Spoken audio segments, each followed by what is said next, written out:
कुनै कारणले कांग्रेस एमालेको दुई ठूला राजनीतिक दलहरू बीचको यो सम्झौता यो समीकरणले काम नगरेको खण्डमा इन्डिभिजुअली तपाईहरुले काम गरेको त 34 वर्षमा देखिसकेका छौं। तपाईहरुको कुन नयाँ रूप देख्न बाँकी छ र हामीले देखिसकेका छौं।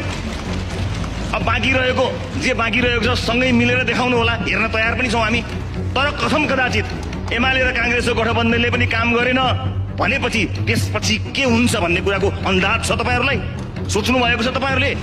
कृषिमा पनि हामी तल पर्यौं, आयात मात्र भयो, निर्यात केही गर्न सकेनौं। 34 वर्षदेखि तपाईहरु यही हुनुहुन्छ। कसलाई सुनाउनु भएको यो हामीलाई?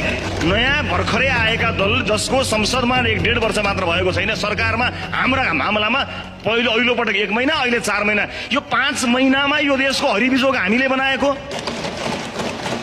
हामीले 34 वर्षमा 5 महिनाको भाग लगाउनुस्, त्यो 5 महिनाको जिम्मा हामी लिन्छौं। बाँकी रहेको 34 वर्षको 5 महिना कटाएर भएको जिम्मा यो रोस्टममा उभिएर लिने ताकत तपाई राख्नुस्।